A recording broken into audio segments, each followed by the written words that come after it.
it's a strange thing to remember, but I can remember, Dave, in the middle of one morning rehearsing some note, him telling you, I think it was you, it might have been Russell Jenkins, somebody I reckon it was you, saying, don't play that note like that. That sounds like you just got up from the toilet and you're pulling the chain.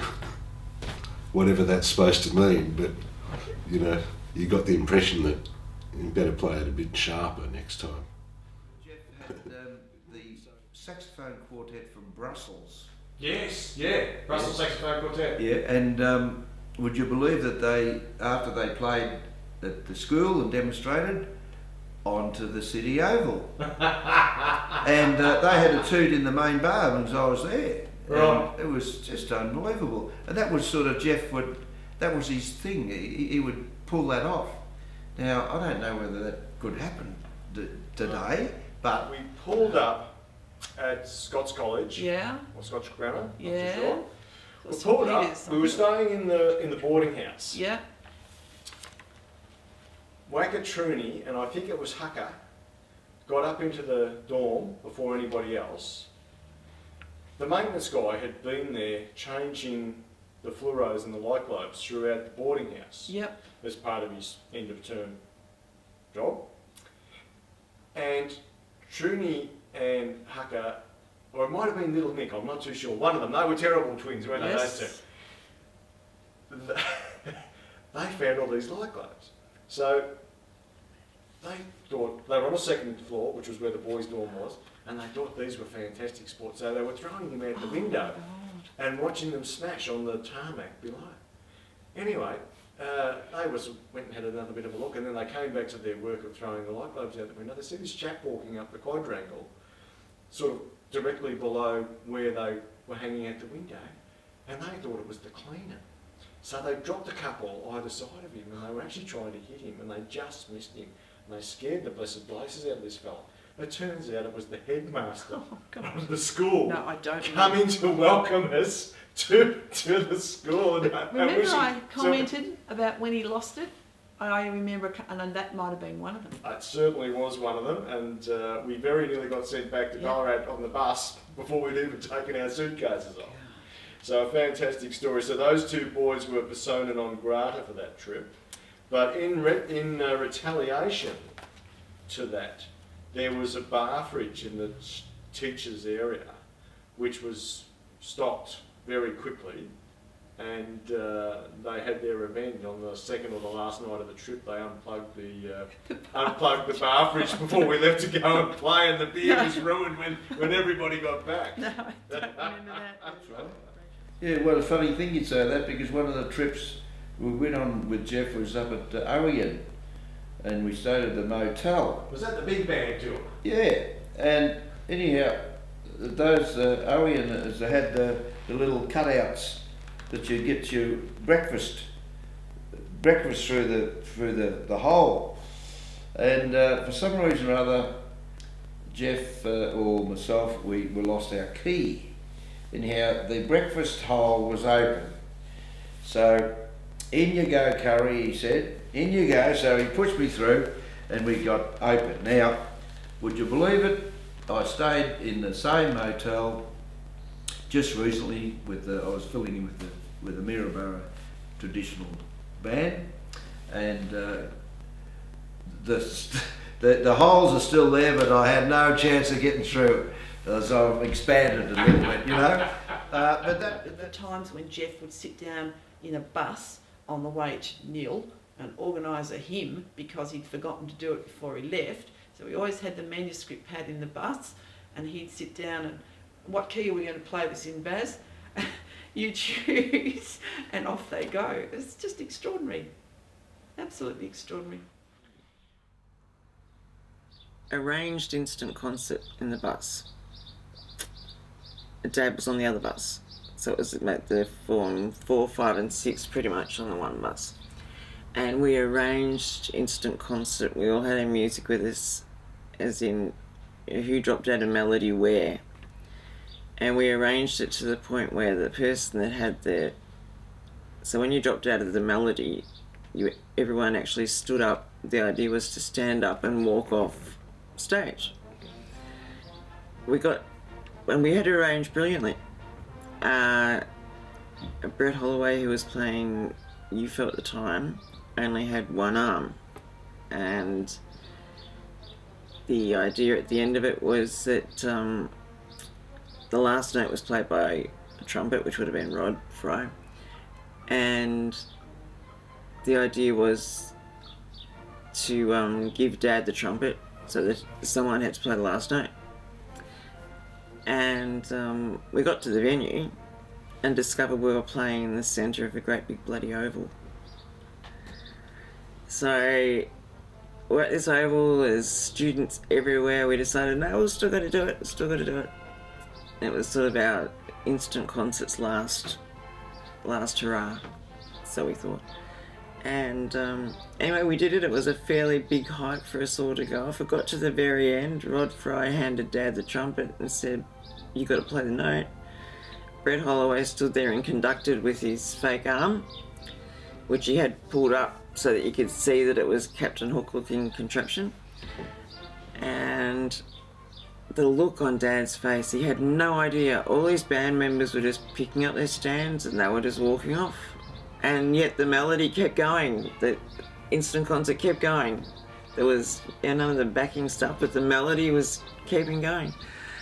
It was really, the look on Dad's face was priceless.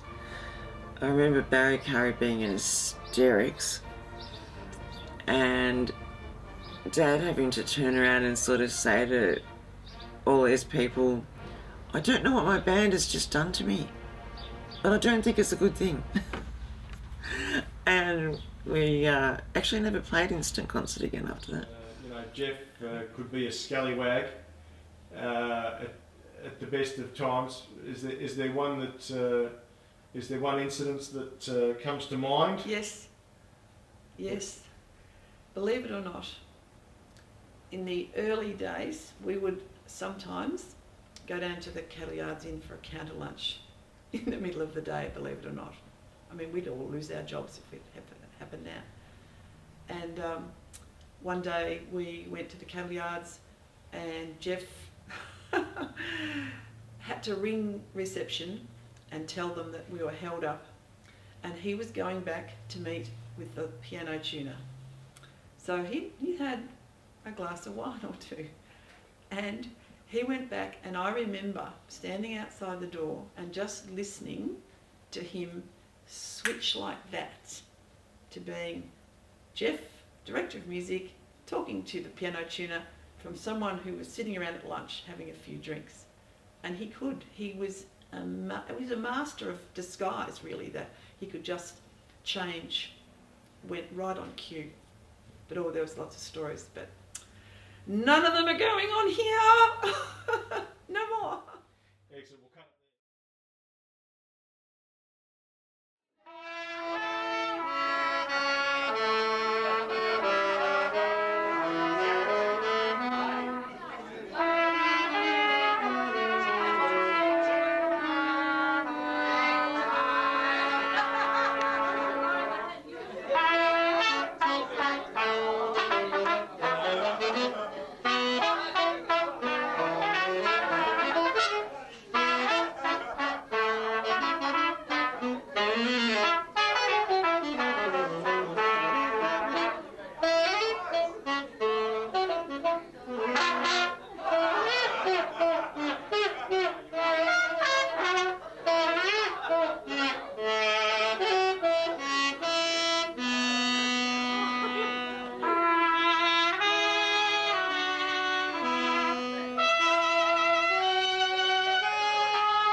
auspicious occasion.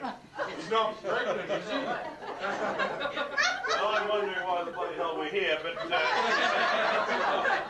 we've decided that Barry and I have just found out, we've just been able to have a fee by various carry outside, and we found that Mr. Holbus does have a Miss Hobbs.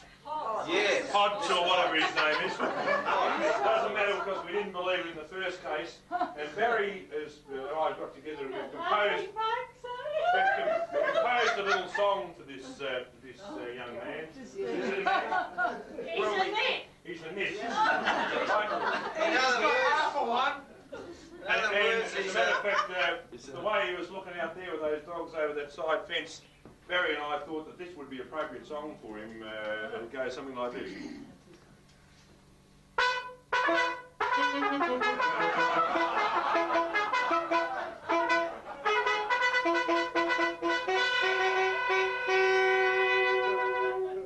did it in the Hotel Australia last time, do it